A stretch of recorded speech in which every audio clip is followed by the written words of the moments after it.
I've had some wonderful conversations with authors here recently. Last week, the novelist Eleanor Catton joined us to talk about her book Birnam Wood, a thriller set in New Zealand. And before that, we had the New Yorker journalist David Grann, who told us about what it was like to write his latest book, The Wager, a tale of 18th century British sailors who shipwreck and mutiny on a desolate island off the coast of Patagonia. Give both of those interviews a listen if you haven't yet. This week on the podcast, we have a pair of conversations with staffers from the book review. Later on, I will speak with one of our editors, Jumana Khatib, about some books to look out for that are coming out this month. But first, I am joined by Alexandra Alter and Liz Harris, reporters who cover the world of books and publishing for the New York Times. For more than a year, they have been reporting on what has become one of the biggest storylines on their beat, the rise in attempts to challenge, remove, or ban books at the local level in public libraries and public schools. I'm Gilbert Cruz, and this is the Book Review Podcast. Alexandra, thank you for being here. Thanks for having me. Liz, same to you. Thanks, Gilbert. So according to a new report by PEN America, the free speech organization, book bans are not only rising in this country, but they are rising rapidly. This new PEN study is on top of a report from about a month ago, this one from the American Library Association, which reported that it had tracked almost 1,300 attempts to ban books in public libraries and schools. And that was the highest number since it had started keeping such statistics more than 2 decades ago. What's going on?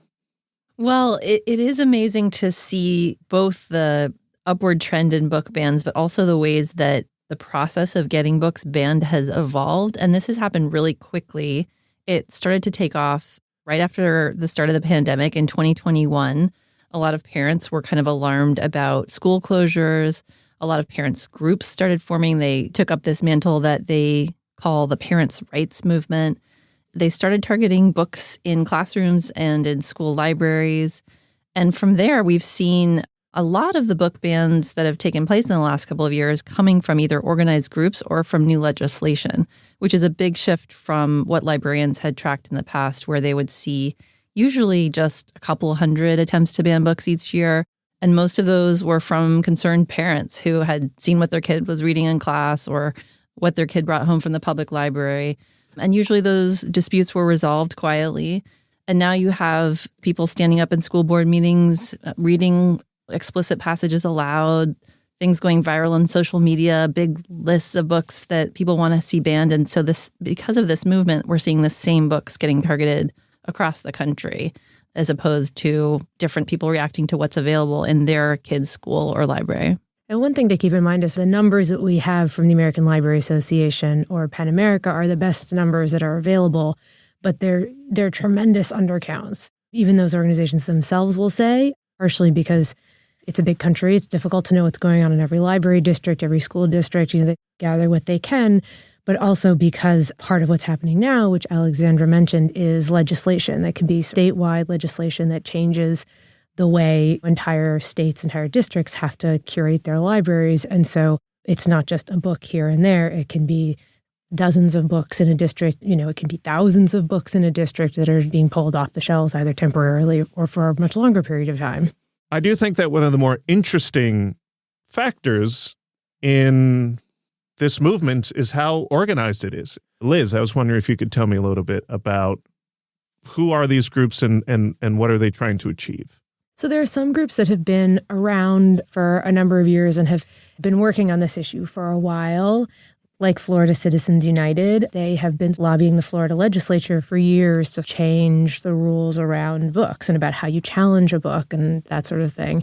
And then there are other groups, like newer groups like Moms for Liberty, which really took off during the beginning of the pandemic. And they're also based in Florida, but now they're a national group. They've grown, they've become really, really powerful. And the groups are talking to each other and learning from each other. They'll kind of learn from tactics that have worked in other states and they'll bring them to their own state. And some of it is also things taking off on Facebook through these groups. Like there are Moms for Liberty lists that have gone viral and have appeared all over the country. And so the same lists of books end up at different school board meetings all across the country. It's this mix of sort of a deliberate coordination and trying to spread what's working, and then also just things kind of catching fire. The way in which these groups are having an impact is interesting. Moms for Liberty made a big push to get its members and people endorsed by its group onto school boards. And they had a pretty successful run of it in the midterms. And so once the school boards are majority Moms for Liberty, they can change the policies around how you challenge a book, how you remove a book. In some districts, there used to be a process where if someone objected to a book, it would stay on the shelf until it had been reviewed. Now, in some cases, those books come off and stay off until they've been reviewed. And so they're not accessible and it can take months. So it's almost like preemptively banning them. The other thing that we alluded to earlier that these groups have been successful at is lobbying for new legislation that changes the way schools moderate their own libraries, the content in their own libraries, or in some cases changes the way a library board is made up. It can make it somewhat more of a politicized process. And this has happened in Utah. It's happened in Florida. There's many, many more bills that have been proposed this year than last year. So I think a lot of free speech organizations or librarians organizations are watching this closely to see how much of this legislation is passing and how dramatically is it going to change the way they do their jobs. Yeah, it's hard to overstate the difference between an individual who's concerned or even angry showing up at a library with one book versus the governor of Florida making this an issue and giving press conferences about this issue and getting behind legislation and that sort of thing, and the governor of Texas. And the elevation of this has really been incredible and also very quick. The people who are on the other side of this, it's hard to push back in a lot of ways. It's hard to do it on the individual level, certainly, because you kind of don't know where these things are going to pop up. Like you don't know which school district this is going to happen in. So it's been hard for them to come up with a concerted national message because ultimately decisions about libraries and school boards are largely local. And now it's moving more into the state realm. So you're saying that even though the conversations and decisions about whether to remove certain books from schools or libraries are largely a local thing, there's a national movement on one side that is really organized and figured out a way to do this in a significantly impactful way, whereas the other side, the people who don't want books removed from libraries, really haven't cohered around a way to fight back against these efforts yet. They're definitely trying, but it's tricky. Someone described it to me as sort of a whack-a-mole thing. That makes it really hard. But, we'll see. I mean, as it becomes more of a state issue rather than a local issue, in some ways that might be easier to target in the other direction because you can aim at a state in a way you can't aim at the 67 counties, like school districts in one state. So, Liz, I think it's important to get a sense of what these groups and what these parents are concerned about and why are they engaging in these efforts. A lot of the books that are challenged have LGBTQ characters and themes. And on the one side, there are people who say, well, what if it's counter to a family's religion? And a parent should be able to have this conversation for the first time with their kid. On the other side are people who say, well, kids need to see themselves reflected, and maybe especially if they come from a home where this isn't going to be a regular topic of conversation or a thing that they're comfortable bringing up, maybe then they really do need access to these books at school. But do we spend taxpayer money on them is something that's brought up a lot.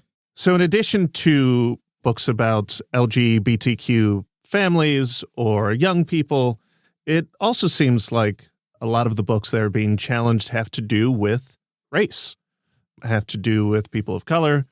Is this an oversight, Alexandra? I'd love for you to talk about some of the other books that are on these lists. Absolutely, yeah. That is a theme that seems to be coming up time and time again in these efforts to remove books from schools. And you see books like Angie Thomas's The Hate You Give, which deals very bluntly with police brutality, police violence. One of the most banned books for the past 2 years has been All Boys Aren't Blue by George Johnson, which is about the author's experience growing up Black and queer.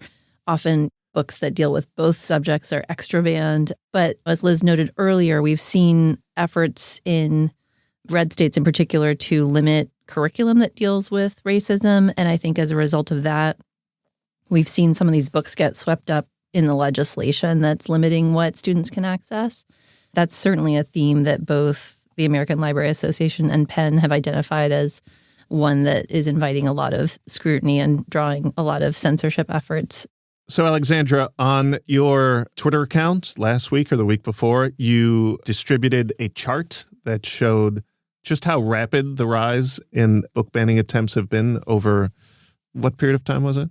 It goes back to the early 2000s, what they've studied. But to me, what stood out was the jump from 2020 to now. So I can presume, I'm not saying I'm hoping for this or wishing for this, that number is going to continue to go up. We're not in the practice of telling the future or guessing here, but if we're talking about trends, it seems like we're only going upwards. It does seem like this isn't going to slow down, and people are concerned it might actually accelerate, particularly with all the legislation that's passed, which makes it easier to get books removed from libraries and codifies some of these practices so that repealing them would take a lot of effort on the part of people who don't agree with removing those books. So the expectation is that it will continue to rise. The numbers that we're seeing are just a fraction of the books that are actually getting removed. They rely on either groups reporting the numbers to PEN or ALA, or those organizations looking at school board meetings and figuring it out on their own. A lot of this stuff is happening quietly. Some things are getting removed before they're even challenged. And I think the next thing that free speech advocates are really worried about is that this could get to the point where librarians and teachers don't necessarily want to order the books that have been challenged, or even books in the category that deal with the same subjects, because they don't want the hassle. A lot of them have been really harassed and targeted. They've been called pedophiles and groomers. They've been kind of at the center of this culture war that's gotten so vitriolic. So there's a concern about what people call self-censorship or soft censorship, where maybe those books won't even be ordered, and so they won't be banned. And I know you did an episode of The Daily, our much, much larger sister podcast, about this very topic. So people who want to hear one specific and troubling story should go listen to that episode. I know you, Alexandra, and you, Liz, are going to continue to cover this very important story. Thank you for coming on to talk about it today. Thank you. Thanks so much. We'll be right back.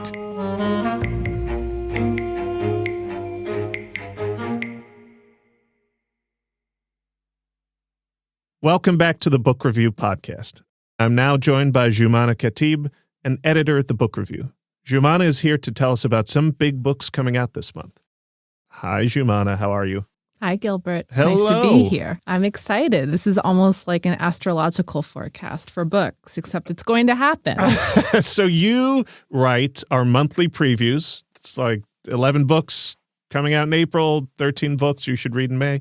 We're not going to go through all 13, but I would love for you to pick a few and tell me what you're excited about. Tell me about them. Oh, sure. Yeah. I mean, one of the great things about writing these monthly previews is really trying to put yourself in the hearts and minds of readers and pick an assortment of things that will appeal to any kind of taste. So one novel I'll talk about today is Nana Kwame Adjei-Brenya's debut called Chain Gang All-Stars. It has this remarkable cinematic gladiator opening, right? So you're dropped in the arena. You can see there are crowds around, and this is a fight for the death. By the way, this author has a real talent for character names. So the adversary in this opening scene, her name is Melancholia Bishop. And then eventually we'll meet two characters named Loretta Thurwar and Hurricane Stack. So you know that there's some like surreality going on in this novel. Yeah. And so basically the premise is that this is an alternate world in which some inmates are eligible for this program where if they agree to go on a circuit where they fight to the death, if they rack up enough kills, they'll get their freedom. So it's a horrible premise. In his telling, this whole project has become totally suffused into mainstream culture. They stream these matches on pay-per-view TV. The stands are packed. People have parasocial relationships with their favorite inmates, and they're cheering for them, and it becomes this hugely influential pop culture movement. But it's really funny. And I think that there's also a part of that where the author's trying to like draw you in and make you a little complicit in how messed up and horrible this system is, to the point that even some of these inmates become like inmate influencers, where companies are jockeying for space on their skin to advertise their products.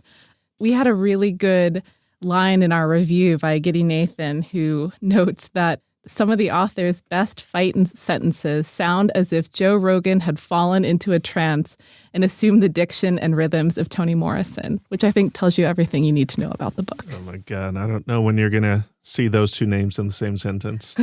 Yeah, so thank you, Nana Kwame, for putting that in the imagination for us. So that's Chain Gang All-Stars. It sounds pretty compelling. What is a piece of nonfiction, perhaps, that you're looking forward to? Jonathan Eig has a biography of Martin Luther King Jr. that a lot of people are really excited about. And of course, there have been a lot of biographies and studies of him, but this one is really notable because it draws on some recently declassified FBI documents and, hundreds of interviews with people who knew King.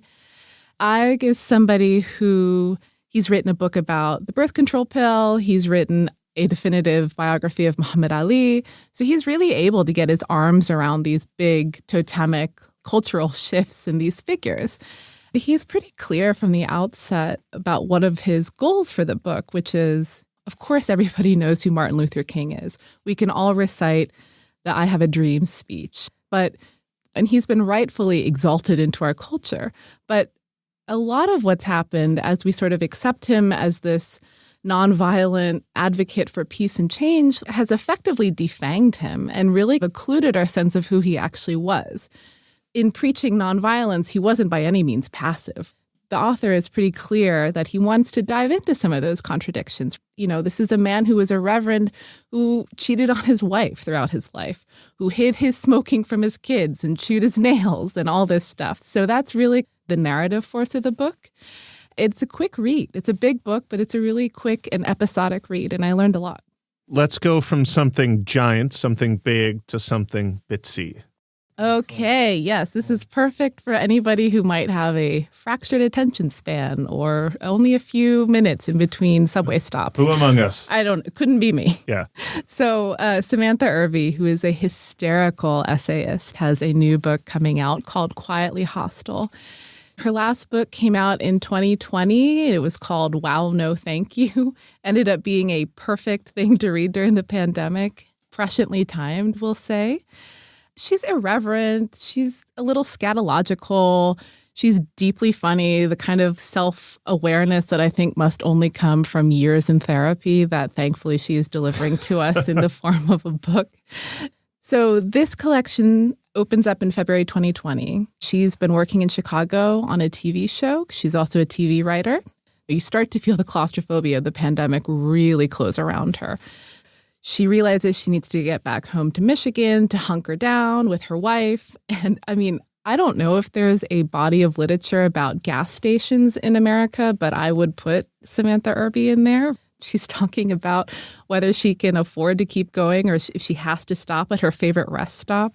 They're just this perfect couple paragraph sequence where she's saying things like, listen, even in the best of times, grasping a gas pump feels like a gamble or a dare, let alone when we don't know how this virus is getting transmitted and I feel like anything could come into my skin and make me sick.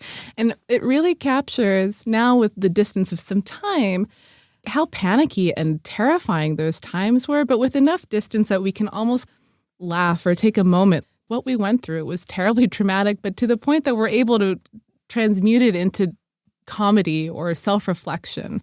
It can be kind of cathartic. And I say that as somebody who is a complete maniac about COVID protocols. And I was wiping down my mail with Lysol. I was wiping down my groceries. And it was refreshing for me. It almost felt like I could exhale a little bit in a way that I hadn't in 3 years. Samantha is also a TV writer, and so she was working on the Sex and the City reboot, and she includes some of the insane DMs she got on Instagram from fans of the show who were like, if you put Carrie back with Aiden, I'm going to hunt you down. Insane things. And she puts it perfectly where she says, death threats for the tutu lady, Okay, that sounds very funny. I think the last book you want to mention is funny in a different way. Maybe not like funny haha, but funny satirical funny. Yeah, we could call it capital S satire. What's it's called, that book? It's called Yellowface by R.F. Kuang. This writer, she's the author of a best-selling fantasy series called The Poppy War. It's a trilogy. And then she also had a book out called Babel, which is sort of like the secret history. I won't say any more than that. And this is a huge swerve for her. It's kind of reminiscent of The Plot, which came out a couple of years ago, and it was about a purloined manuscript that an author passes off as his own. So in this case, in Yellowface, we meet June Hayward, who's out celebrating with a classmate, and they're both writers. But June's career really hasn't taken off. It's kind of stalled. Whereas her friend named Athena has had this like atmospheric rise. She just signed a Netflix deal when we meet them. And then Athena dies in a freak accident that only June witnesses. Just before Athena dies, she tells June, hey, I just finished a manuscript today. It's like a foot tall. Nobody's read it, but I feel really good about it. June takes the manuscript, she reads through it, she makes some interventions, she's enraptured, and she makes the audacious bet to pass it off as her own. The manuscript in question is about the experience of Chinese laborers during World War I, and the friend that she stole it from is an Asian writer. This opens up all sorts of thorny questions about appropriation and cultural authenticity. And I think a lot of these problems are exacerbated by June's publisher's decision to give her an author photo that's a little ethnically ambiguous and change her name to Juniper Song. And then she runs into a lot of backlash about who's telling this story. And then along the way, she's getting haunted by something that she thinks is Athena's ghost. And of course, her own guilt and culpability in all this. It's very propulsive. It's very timely. And it's a lot of fun. See, the problem with talking about these books and in reading your preview pieces every month is I sort of want to read all of them. I don't know if I can read 13 books in a month in addition to all the other books I'm supposed to be reading. But these 4 sound wonderful. I wanted to mention a couple of other books from your list that stood out to me. If I could, can Please, I do that? By all means. I'd love to hear. Great. So out this week, in addition to Chain Gang All-Stars, is the new book by Abraham Verghese. He's a doctor and novelist whose debut novel, Cutting for Stone, was kind of a sensation when it came out in 2009. And this new book follows, as you, Jumana, write, a family in Kerala, India, over decades as it battles a curse. It's quite large. I've seen The Galley, very big book. Another big book is The Ferryman by Justin Cronin. So Cronin is the author behind a trilogy of books about a vampire post-apocalypse. The first book, The Passage from 2010, in particular, is quite good. I think it's possible I read it twice when it came out. There's scenes from that book that I remember vividly. This new one is about a utopia where, surprise, it's not everything is as it seems. So I'm probably going to end up reading that one as well. Out May 9th is a book by Mr. Thomas Hanks. Yes, you may have heard of him. The actor, Thomas Hanks. That's how we refer to him, right? That's how his friends call him, yeah. Thomas Hanks has a follow-up to his 2018 collection of short stories, which was called Uncommon Type. This new Tom Hanks book is a novel. It's titled The Making of Another Motion Picture Masterpiece, and it's a fictional account of a Hollywood blockbuster production, which I reckon is something he knows a little about. Also out May 9th is The Guest by Emma Cline, and you may know Emma from her book The Girls, which was an account of a group of women in a Charles Manson-esque cult. This one is about a somewhat troubled young woman who, after getting kicked out of her lover's house in the Hamptons, finds herself at loose ends and scams and charms her way through that particularly wealthy enclave. So you can find those books. You can find the books that Jumana talked about, and you can find several others in her piece, 13 New Books Coming Out in May. That is on our website. Jumana, before I let you go, before you depart, are there any old books that you've been checking out these days, or older? Older, yes, of course, because I always have parallel reading tracks. You know, I read for work and then I read for pleasure. So one book that I just finished is the last volume of diaries by an Australian novelist named Helen Garner. I'd read some of her fiction before. The children's book is great, but somebody tipped me off that her nonfiction is really where it's at. And I can say that the nerve endings of her body of work are in her diaries. They are remarkable. So this last volume, it's called How to End a Story, and it runs from 95 to 98, and it charts the breakdown of her marriage. She's married to another writer named Murray Bale. He's not named in the book. There are aliases, but we know who she's talking about. She's just found some new level of professional exposure at this point. He's trying to finish a book. There are all these rivalries and kind of petty jealousies and all this domestic strife. You really witness this relationship completely collapse. But at the same time, there are some real moments and windows of levity and strangeness, like on page 3, Murray's out of town, so Helen gets to make her own dinner.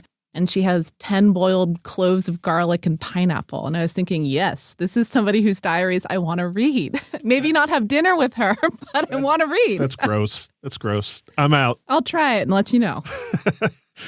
Jumana, thank you for those suggestions and recommendations. Listeners, if you have not heard something in the past few minutes that you might want to read, I don't know what to do with you. Thanks for being on, Jumana. Thanks for having me, Gilbert. That was my conversation with our reporters Alexandra Alter and Liz Harris about the rise in book bans across America, as well as a look with Jumana Khatib at some notable books coming out this month.